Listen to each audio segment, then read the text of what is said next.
ইবাদাল্লাহ উসি নফসি ওয়া ইয়াকুম বিত্তাকওয়াল্লাহ, আমি আমাকে এবং আপনাদেরকে আল্লাহ তাআলার ব্যাপারে সাবধান হওয়ার জন্য, তাকওয়ার নীতি অবলম্বন করার জন্য উপদেশ দিচ্ছি। অতঃপর আমরা জেনে নিই মৌসুমুল হজ, হজের মৌসুম তার শেষ প্রান্তে প্রায়। এখন পৃথিবীর চতুর্দিক থেকে, সকল প্রান্ত থেকে হাজী সাহেবান লব্বাইক ধ্বনি দিয়ে তারা আল্লাহ তাআলার ঘর, সম্মানিত ঘরের চারপাশে একত্রিত হয়েছে। কেউ তওয়াফ করছেন, কেউ সাই করছেন, কেউ আল্লাহর বড়ত্ব উচ্চকিত করছেন, তার তাওহীদকে উচ্চকিত করছেন, তার সার্বভৌমত্ব, শ্রেষ্ঠত্ব, কর্তৃত্ব, মাহাত্ম্যকে উচ্চকিত করছেন। অনেকে নবী করিম সাল্লাল্লাহু আলাইহি ওয়াসাল্লামের মসজিদ জিয়ারত করছেন, ভিজিট করছেন, সেখানে ইবাদত করছেন, নবী সাল্লাল্লাহু আলাইহি ওয়াসাল্লামকে সালাম দিচ্ছেন, নতুন করে তার পথে চলার জন্য শপথ নিচ্ছেন। এরপরে সামনে হজের মূল অনুষ্ঠান, সেটা সামনে, সেটি হচ্ছে 9 তারিখে 9 দিল হজ। আবার চতুর্দিক থেকে হাজী সাহেবান লব্বাইক ধ্বনি দিয়ে একটা মাঠে একত্রিত হবে। হাদিসের বলা হয়েছে আল হাজ্জু আরাফা, আল হাজ্জু আরাফা, হজ হচ্ছে আরাফা। তাহলে আরাফার মাঠে একত্রিত হওয়া, এখানে এক মোহনায় একত্রিত হচ্ছে। এরা, এদের পরিচয় একটাই, সেটা হলো আল্লাহ তাআলা। এরা সবাই মখলুক এবং বান্দা, এবং তারা সবাই মুসলিম। মূলত উম্মার যে চেতনা, উম্মা শব্দের অর্থ জাতি না, উম্মা শব্দের অর্থ হলো দল। একটি সমষ্টিকে উম্মা বলে। তো আমরা বাঙালি একটি জাতি, সন্দেহ নেই। একটা হিন্দুস্তানি জাতি আছে, একটা ইংরেজ জাতি আছে, জার্মান জাতি আছে, জাপানিজ আছে, এটা একটা জাতি। কিন্তু এখানে সে জাতীয়তা না, এটা হলো, এটাকে বলা হয় দল। একটা দল গঠন হয় তার কর্মসূচির ভিত্তিতে, তার আদর্শ। জাতি হিসাবে কোনো কর্মসূচি থাকে না। এটা জন্মগতভাবে মানুষ একটা দেশের জন্ম, একটা অঞ্চলে জন্ম, একটা পরিবারে জন্মগ্রহণ করেছে, এরকম। কিন্তু দল করাই মানে হলো দলের কি থাকে, ম্যানিফেস্টো থাকে, তার লক্ষ্য থাকে, তার আদর্শ থাকে, তার উদ্দেশ্য থাকে, এই চরিত্র থাকে, কর্মসূচি থাকে, এই হলো দল। তাহলে এই যে কুনতুম খায়রা উম্মাহ, তোমরা হলো শ্রেষ্ঠ উম্মাহ, শ্রেষ্ঠ দল। কারণ নবী সাল্লাল্লাহু আলাইহি ওয়াসাল্লাম এই দলের মধ্যে দেখেন কে কোত্থেকে আসতেছে। বিলাল আজ হাবাস, সালমান আজ ফারিস, হ্যাঁ, এক একজন এক একখান থেকে এসে এই দলের সদস্য হয়ে যাচ্ছে, একটা দল তৈরি হয়ে যাচ্ছে। এটার মূল ভিত্তি কি? এরা মানুষ, এরা মানবতাী, একটা মানবতার ভিত্তিতে একটা দল হচ্ছে, যার একটা আদর্শ আছে। আদর্শ হলো তাওহীদ। আদর্শ কি? তাওহীদ। অতএব এই দলের নাম দেয়া হলো উম্মাতুম মুসলিমা। এটা মুসলিম দল। এটা কি দল? যেমন ইব্রাহিম আলাইহিস সালাম, তিনি দোয়া করেছিলেন কাবা শরীফের পাশে, রব্বানা ওয়াজআলনা মুসলিমাইনি লাকা ওয়া মিন যুররিয়াতিনা উম্মাতাম মুসলিমাতাল লাক। দেখুন, আয় আমাদের রব, ওয়াজআলনা মুসলিমাইনি লাক, আমাদের উভয়কে আপনার জন্য মুসলিম বানিয়ে নেন। মুসলিম শব্দের অর্থ এখানে আত্মসমর্পণকারী, সারেন্ডার। হ্যাঁ, আমাদের আপনার জন্য আত্মসমর্পণকারী হিসেবে আমাদের বানিয়ে নেন। আর কি করেন? وَمِن ذُرِّيَّتِنَا أُمَّةً مُسْلِمَةً لَكَ, আর আমাদের বংশী, আমাদের বংশ ধরে একটা দল, উম্মতি মুসলিমা, একটা মুসলিম দল তৈরি।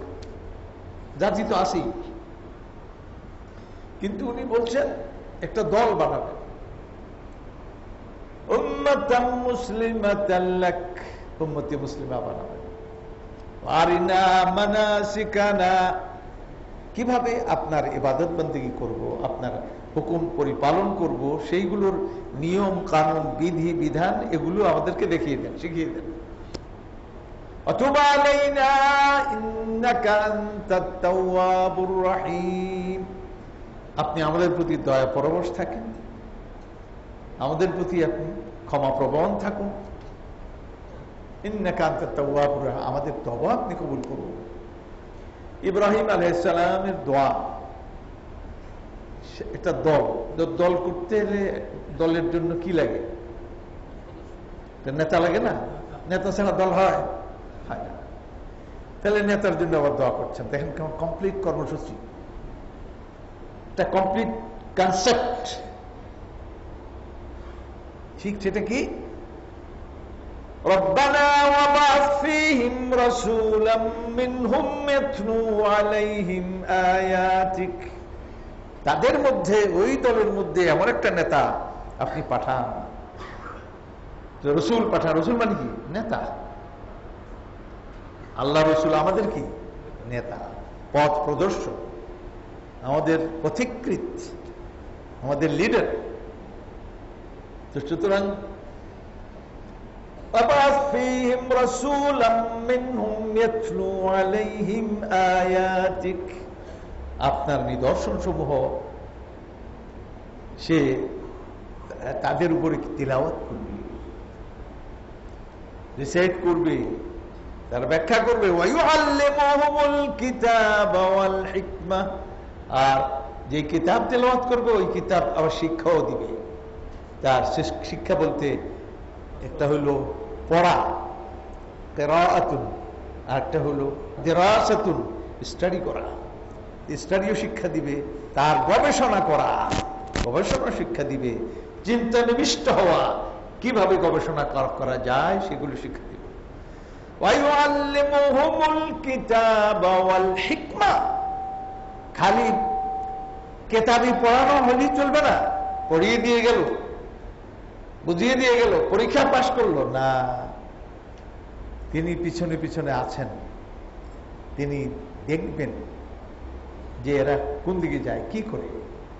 সুতরাং এই হুকুম হাকামগুলো, এই নির্দেশগুলো কিভাবে পরিপালন করতে হবে সেইটার কৌশল তিনি শিক্ষা দিবেন, কৌশল শিক্ষা দিবেন। ওয়ায়ুআল্লিমুহুমুল কিতাবা ওয়াল হিকমাতা, উইজডম, এটা আমরা ইংরেজি বলি উইজডম। ওয়ায়ুআল্লিমুহুমুল কিতাবা ওয়াল হিকমা, আর হিকমত শিক্ষা দিবেন। ওয়ায়ুযাক্কি, এবং তাদেরকে পরিচ্ছন্ন করার উদ্যোগ নেবেন, পরিচ্ছন্ন করা।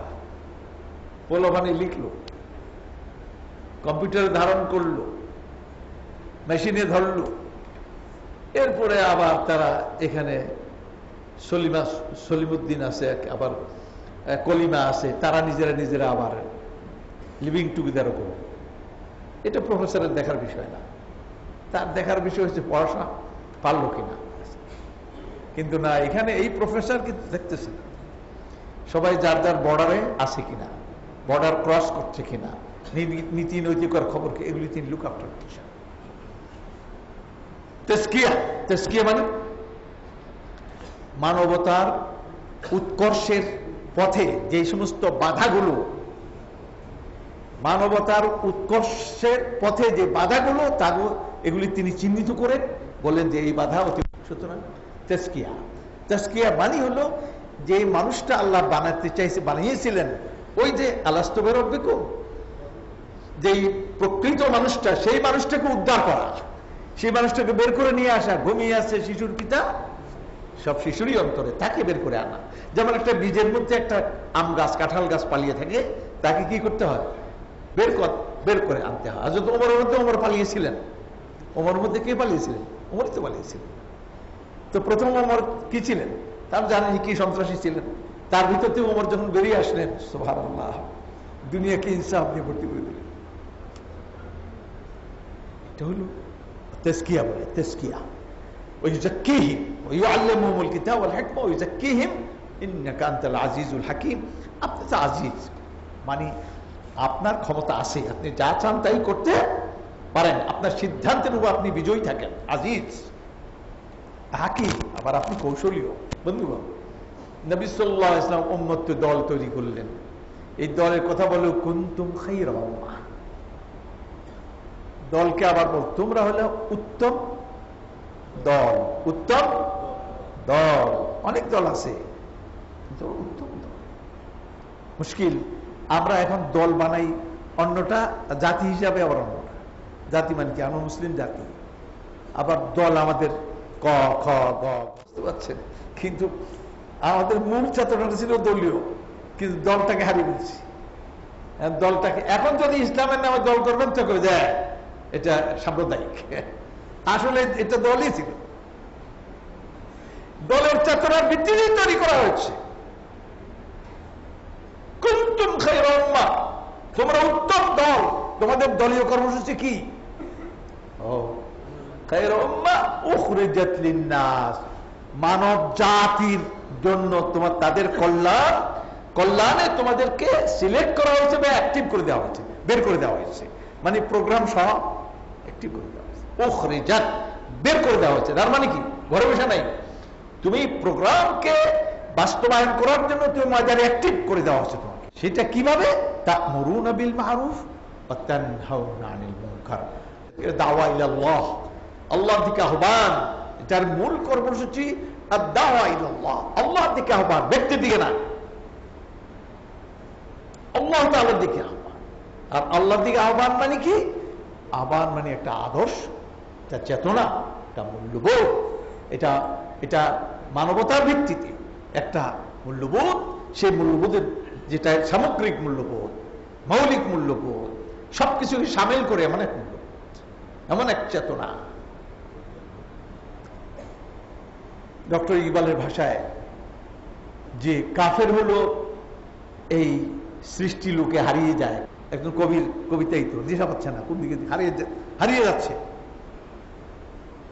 যদিও বাচ্চাদের জন্য, কিন্তু আসলে মূল সুরটা, মূল দর্শনটা দেখেন। আর মোমেনের কথা বলে ডক্টর বলেন, আর মোমেন যে যার মধ্যে গোটা বিশ্ব হারিয়ে যায়, আর বিশ্ব মোমেনের মধ্যে হারিয়ে যায়। মোমেন তার চিন্তায়, চেতনায় এত প্রশস্ত, কারণ সমস্ত প্রশংসা ওই রবের যিনি বিশ্বজাহান কুল মাখলুকাত, আলম, একটা জগৎকে বলে আলম, আলমিন বহু বচন, মানে কসমিক ওয়ার্ল্ড, কসমিক ওয়ার্ল্ড, যেটা আজকে ধারণা দেওয়া হচ্ছে, অনেক জগৎ, সমস্ত জগৎ সমূহের যিনি রব, তার প্রশংসা। তাহলে কোন জায়গায় গেল সে করলো যে বাংলাদেশের রবের প্রশংসা, এটা বললো, পৃথিবীর রবের প্রশংসা এটা বললো না। তার চেতনটা, এই মূল্যবোধটা এরকম যে সবকিছুকে সামিল করে, সবকিছু তার মধ্যে হারায়, সে কিছু এগুলির মধ্যে হারায় না। সুবহানাল্লাহ। তো আমার ওস্তাদের সঙ্গে তারা আমার কোনোদিন দেখা হয় নাই, ওনার বই পড়ে পড়ে আমি সাগরিদ হয়ে গেছি। যদি দেখা হইতো তাহলে মনে থাকতো, হয়তো মুখ থেকে কোনোদিন শুনি নাই, বক্তৃতা ওনার শুনি নাই, কিন্তু ওনার এগুলি স্টাডি করতে করতে এখন আমার শিক্ষক হয়ে গেছেন উনি, ডক্টর ইকবাল রহমতুল্লাহ আলাইহি। তো কি বলছিলাম? সুবহানাল্লাহ। উম্মাহ, এখন এই উম্মাহ তো দল আছে, কর্মসূচি আছে, নেতা আছে, তো একটা হেড অফিস রাখবো না? যে কোনো দলের কি লাগে? হেড অফিস থাকবে না? যে ওইখানে গেলেন নেতারে পাওয়া যাবে, নেত্রীরে পাওয়া যাবে, তো সেই অফিসটা কোনটা? আল কাবাতুল মুশাররাফা, বাইতুল্লাহ, এটা হলো তাদের কেন্দ্র। এই কেন্দ্রের কর্মী হলো সবাই পৃথিবীতে ছড়ানো। প্রতিদিন নামাজের সময় কেন্দ্রমুখী হয়ে যায়, আছে যেখানেই থাক, কিন্তু ওই কেন্দ্রকে সামনে নেই। আল্লাহু আকবার। যেখানে থাক, পৃথিবীর যে প্রান্তে থাক, এক শহরের মধ্যে যদি থাকে, মক্কা শহর, যে কোনো গলিতে যাবে ঘুরে ওটার দিকে, এই শহরে কেবলা একদিকে, এই লাইনে কেবলা একদিকে, এই কি করে রোডে কেবলা আরেক দিকে, কারণ ওই মাঝখানে কেবলা ঘুরে ঘুরে সারা পৃথিবীতে। সুতরাং তাদের কি আছে? নেতা আছে। আমরা স্লোগান দিই ইলেকশনের সময়, নেতা আছে রে, আছে। কোন সে নেতা? এই স্লোগান শুরু হয়ে গেল। কিন্তু আমাদের নেতা একজন, মুহাম্মদুর রাসূলুল্লাহ সাল্লাল্লাহু আলাইহি ওয়াসাল্লাম। আমাদের অফিস হলো আল কাবাতুল মুশাররাফা। এগুলি ফাফা কথা নয়, এই চেতনা থেকে যারা বিচ্ছিন্ন, আপনি মুসলমান হিসাবে কিয়ামত দিন দাঁড়াবেন অসম্ভব। খবর আছে, ভালোই খবর আছে, অসম্ভব। ইব্রাহিম আলাইহিস সালাম এর এই ব্যাপারে ডক্টর ইকবালের বক্তব্য আছে। আখুদায়ে লাম ইয়াজাল্লা আয়াতে দাস্ত দরদিল আরজুয়ে উম্মতে। এই ইব্রাহিম হলেন আল্লাহ তাআলার একটা নিদর্শন, তিনি স্বয়ং নিদর্শন। তার অন্তরে একটা উম্মত, একটা দল গঠন করার কি ছিল, একটা কামনা, একটা বাসনা, একটা আকুতি ছিল। সেই আকুতি, সেই কামনা বাসনা প্রকাশ করলেন দোয়ার মাধ্যমে। সেই দলের নেতাও ঠিক করে দিয়ে গেলেন, সেই দলের আদর্শ ঠিক করে দিলেন। সেই দলের কিতাব আছে নাকি নাই? এই দলটা সাময়িক না, এটা চিরন্তন। কিয়ামত পর্যন্ত দল থাকবে, তার কিতাব থাকবে, তার লিডার থাকবে, তার আদর্শ থাকবে, তার কেন্দ্র থাকবে। এখন প্রতি বছর একটা বার্ষিক সম্মেলন করতে হয় না? কি দল থাকলে কি হয়?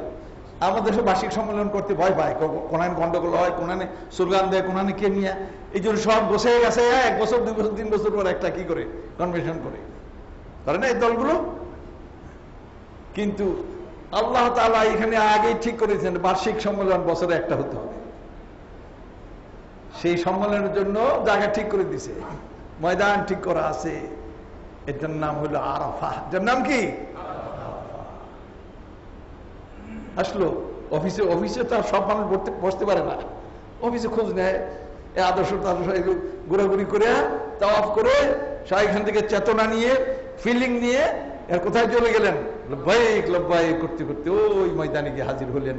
গোটা উম্মতকে এবার দেখুন কত বড় দল, পৃথিবীব্যাপী তার কর্মীরা সারা পৃথিবীতে ছড়ানো। ইনি আমেরিকা থেকে, ইনি আফ্রিকা থেকে, ইনি এশিয়া থেকে, ইনি মালয়েশিয়া থেকে, ইনি জাপান থেকে, ইনি বাংলাদেশ থেকে। আল্লাহু আকবার, সুবহানাল্লাহ। এই দলের কর্মীদের দেখছেন? হ্যাঁ, কর্মীরা নিজেরা জানে না যে তারা একটা কর্মী, তারা খালি জানে আমরা হাজির। কিন্তু আপনি হজের শিক্ষা কি বুঝলেন? আপনি তো দলে ভর্তি হয়ে আসছেন, তো কর্মসূচি নিয়ে আসছেন তো।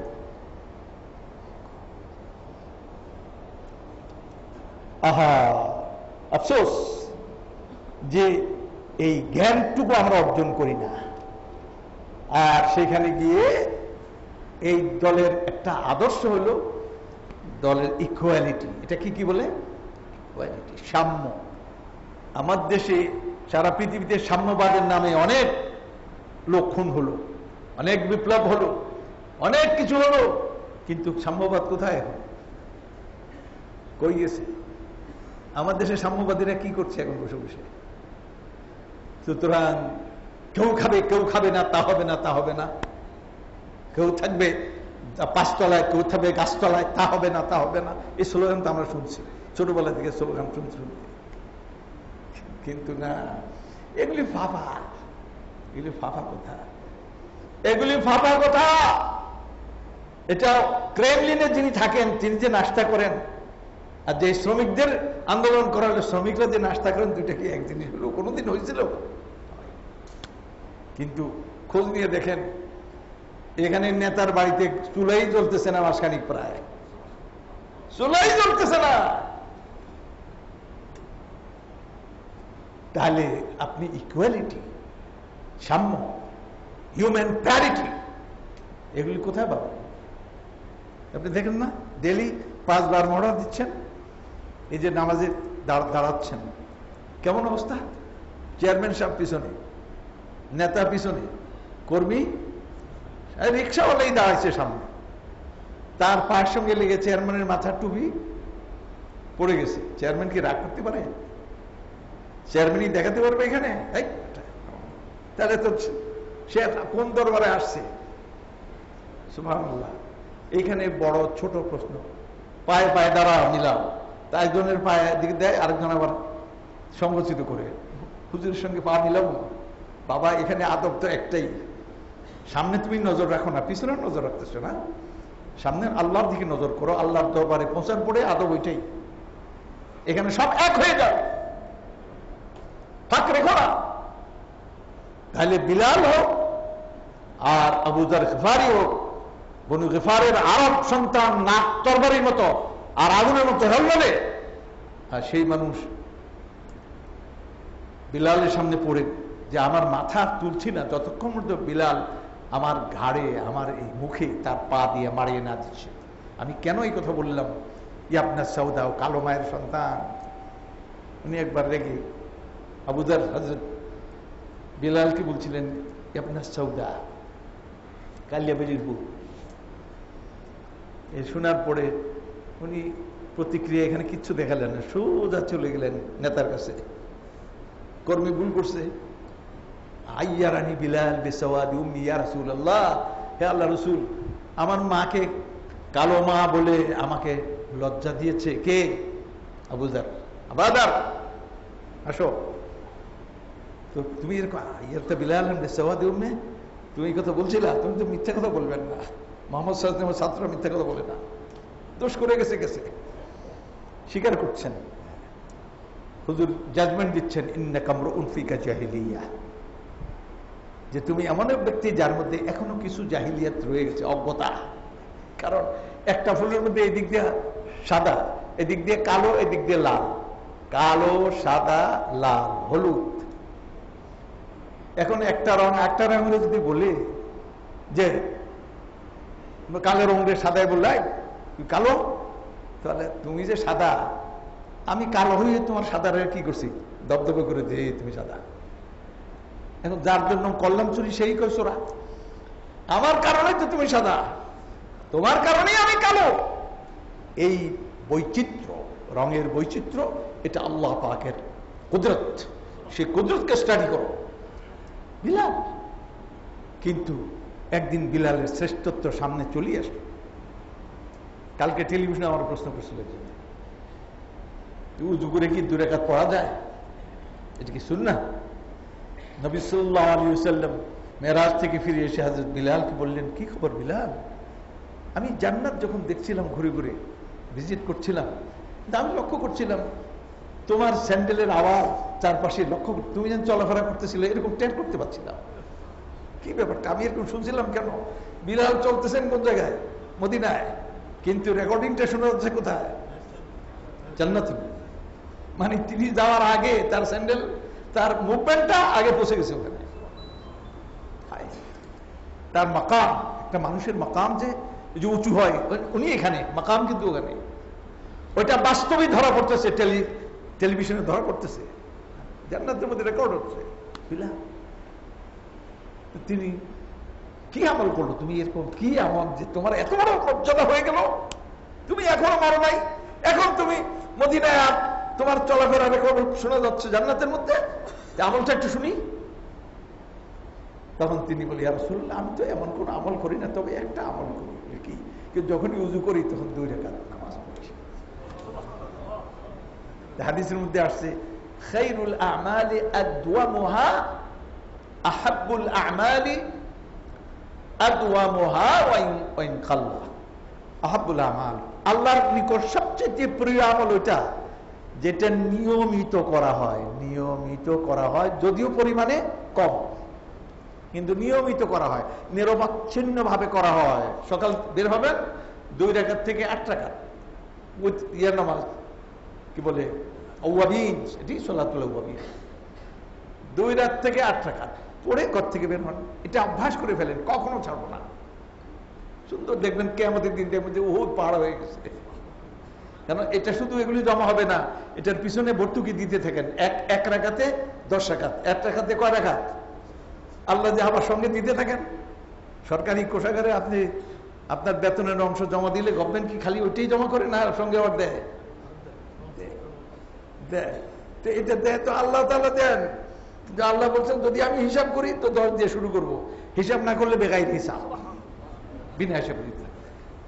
অভ্যাস করবো, অভ্যাস করবো বলে নবী সাল্লাল্লাহু আলাইহি ওয়াসাল্লাম স্বীকার করলেন, হ্যাঁ এটাই সেই কারণ যে তুমি এটা করার কারণে আল্লাহ তাআলা তোমাকে এত বড় করতে। আবু যারের ব্যাপারে তো এই কথা আসলো না, যদিও তিনি অনেক জলিল কদর সাহাবী, মাসিহুল উম্মাহ, কিন্তু বিলালের কথা তো চলে আসলো, রাসূলের মুখ দিয়ে আসলো।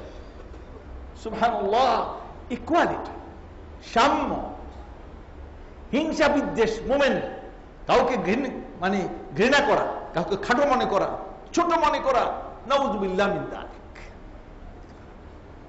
এটা হতে পারে না। হ্যাঁ, তবে সমাজে কিছু লোক সামনে থাকবে, পিছনে থাকবে, নেতা হবে, সেই জন্য তাকওয়া, ভিত্তিটা কি? যার তাকওয়া যত বেশি তার মর্যাদা। ইয়া আইয়ুহান নাস, হে মানব জাতি, ইন্না খালাকনাকুম মিন যাকারিন ওয়া উনসা, আমি তোমাদেরকে একটা নারী একটা নর, নারী একজন নর একজন নারী থেকে সৃষ্টি করেছি। ওয়া জাআলনাকুম শুউবান ওয়া ক্বাবাইল, আর তোমাদেরকে আমি করেছি কি? জাতিতে, গোত্রে বিভক্ত করেছি। জাতিতে, শুউব, এই যে শাআবুল জাতি, উম্মাহ না, আমি আশ-শাআবুল বাংলাদেশি, বাংলাদেশি জাতি কে বলে, আশ-শাআবুল বাঙালি, বাঙালি জাতি। তো এইভাবে কি হলো? শুউবান ওয়া ক্বাবাইল, এবং গোত্র বিভক্ত করেছি, লিতাআরাফু, পরস্পর পরিচিত হওয়ার জন্য। সবাই আব্দুল করিম হলে উপায় ছিল, কেউ আব্দুর রহিম, কেউ আব্দুল করিম, এইভাবে ইনি অমুক দেশের, এই অমুক বংশের, ইনি কালো, ইনি সাদা, এগুলি একজন একজনের পরিচয় নেওয়ার জন্য, এটাকে খাটো করার জন্য, খাটো করার জন্য। খাটো করা, আপনি কি খাটো করবেন? সাহাবাদের মধ্যে সবচেয়ে খাটো কে ছিলেন? ইবনে মাসউদ। ইবনে মাসউদ খুব খাটো ছিলেন, ছোট্ট ইবনে মাসউদ, জ্ঞানে আল্লাহ রাখার, সেই ছোট্ট মানুষটার পা বলে খুব ছোট ছোট ছিল। ইনি আবু জাহেলের বুকের মধ্যে বসে বদরের প্রান্তরে তিনি তার জবাই করবেন, ফারাইছে কিন্তু দুই ভাই, এর উনি সুবিধা ভাই এখন জবাই করতেছেন। আবু জাহেল কয় যে, দেখ আমার কল্লাটা তো, স্যারটা তো দিবি, একটু বড় করে দিস, মানে কি এখান থেকে কাটবি, এখান থেকে না, তাতে মাথা ঘাট সহ বড়, সে মরার বড় বড় থাকতে চাইতেছে। জাহিলিয়াত কাকে বলে? উনি তাই করছেন। তো উনি এখন চেষ্টা করতেছেন, কাঁধেও নিতে পারছেন, তুলতে পারতেছেন না। শেষ পর্যন্ত মাথায় আসছে, নেজার মাথা দিয়ে এইবার কানের লতির মধ্যে ছিদ্র করছেন, ছিদ্র করে আর দড়ি ঢুকেছেন, দড়ি ঢুকে টেনে টেনে নিয়ে গেছেন। এখন যিনি রিপোর্ট করছেন তিনি বলছেন, লিআন্নাল কিলাব লা তুরফা, কুত্তা মরলে কেউ কাঁধে করে নেয়? কুত্তা তো টেনে টেনেই নেয়।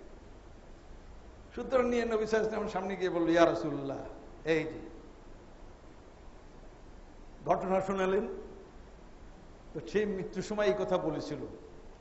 তো নবী সাল্লাল্লাহু আলাইহি ওয়াসাল্লাম বললেন, আহা, আমার আমার আমার ফেরাউন, মুসার ফেরাউনের চাইতে বড়।